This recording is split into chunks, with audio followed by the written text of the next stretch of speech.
The Secret Garden by Frances Hodgson Burnett. Chapter 1. There is no one left.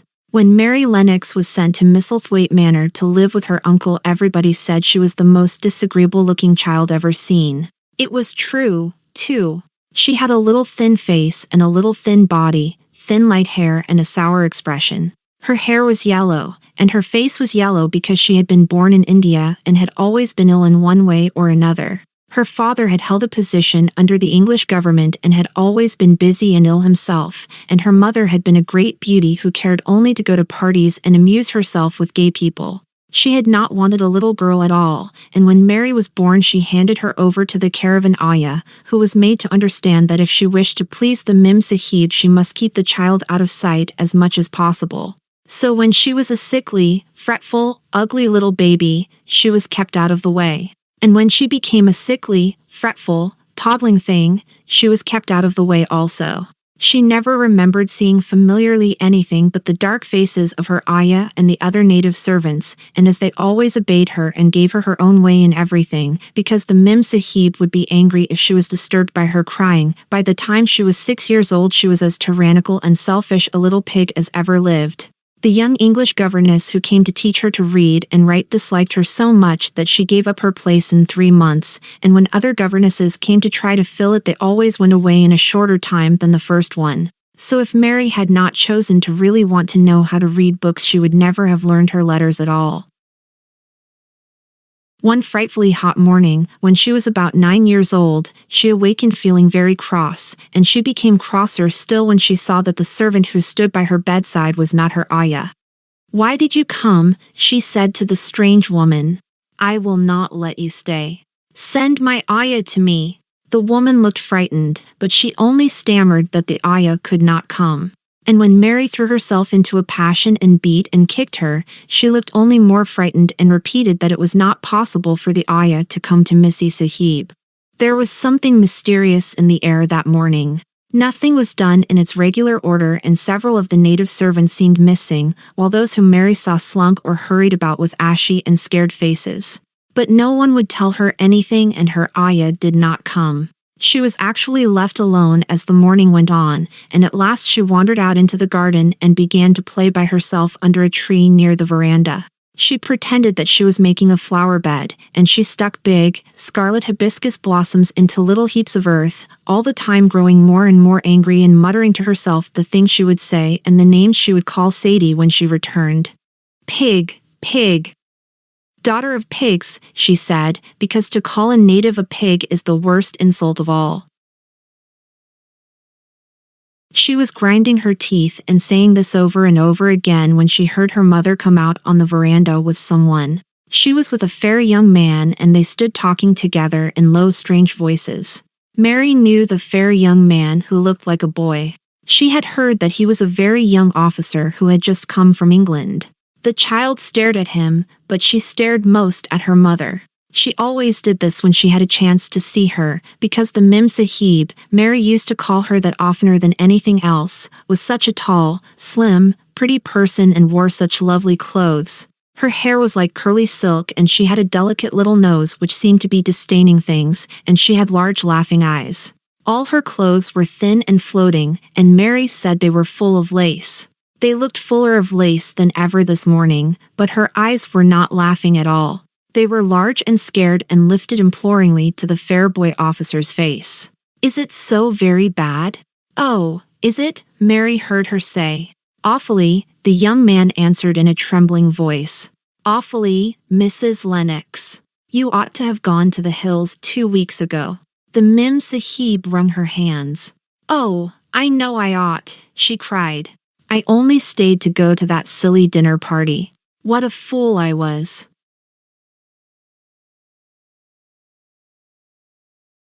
At that very moment such a loud sound of wailing broke out from the servants' quarters that she clutched the young man's arm, and Mary stood shivering from head to foot.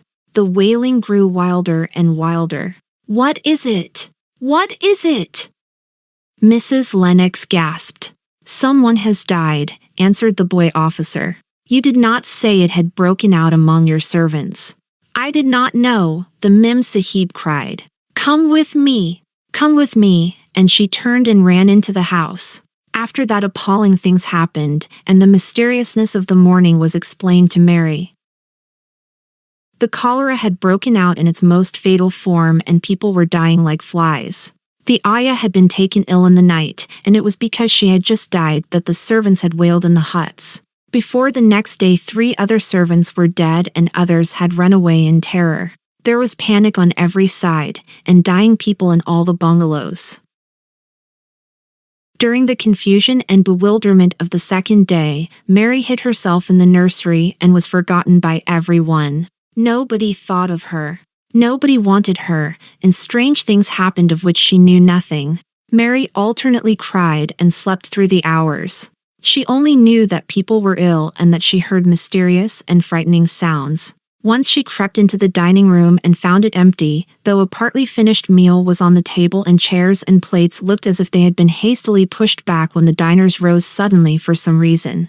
The child ate some fruit and biscuits, and being thirsty she drank a glass of wine which stood nearly filled. It was sweet, and she did not know how strong it was. Very soon it made her intensely drowsy, and she went back to her nursery and shut herself in again, frightened by cries she heard in the huts and by the hurrying sound of feet. The wine made her so sleepy that she could scarcely keep her eyes open, and she lay down on her bed and knew nothing more for a long time. Many things happened during the hours in which she slept so heavily, but she was not disturbed by the wails and the sound of things being carried in and out of the bungalow. When she awakened, she lay and stared at the wall. The house was perfectly still. She had never known it to be so silent before. She heard neither voices nor footsteps, and wondered if everybody had got well of the cholera and all the trouble was over. She wondered also who would take care of her now her ayah was dead. There would be a new ayah, and perhaps she would know some new stories. Mary had been rather tired of the old ones. She did not cry because her nurse had died. She was not an affectionate child, and had never cared much for anyone. The noise and hurrying about and wailing over the cholera had frightened her, and she had been angry because no one seemed to remember that she was alive. Everyone was too panic-stricken to think of a little girl no one was fond of. When people had the cholera, it seemed that they remembered nothing but themselves. But if everyone had got well again, surely someone would remember and come to look for her. But no one came, and as she lay waiting, the house seemed to grow more and more silent. She heard something rustling on the matting, and when she looked down she saw a little snake gliding along and watching her with eyes like jewels. She was not frightened, because he was a harmless little thing who would not hurt her, and he seemed in a hurry to get out of the room. He slipped under the door as she watched him. "How queer and quiet it is," she said. "It sounds as if there was no one in the bungalow but me and the snake." Almost the next minute she heard footsteps in the compound, and then on the veranda. They were men's footsteps, and the men entered the bungalow and talked in low voices. No one went to meet or speak to them, and they seemed to open doors and look into rooms. "What desolation," she heard one voice say. "That pretty woman. I suppose the child, too. I heard there was a child, though no one ever saw her." Mary was standing in the middle of the nursery when they opened the door a few minutes later. She looked an ugly, cross little thing and was frowning because she was beginning to be hungry and feel disgracefully neglected. The first man who came in was a large officer she had once seen talking to her father. He looked tired and troubled, but when he saw her he was so startled that he almost jumped back. "Barney," he cried out, "there is a child here. A child alone. In a place like this. Mercy on us. Who is she?" "I am Mary Lennox," the little girl said, drawing herself up stiffly. She thought the man was very rude to call her father's bungalow a place like this.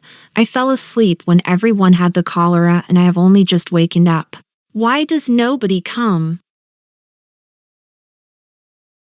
"It is the child no one ever saw," exclaimed the man, turning to his companions. "She has actually been forgotten." "Why was I forgotten?"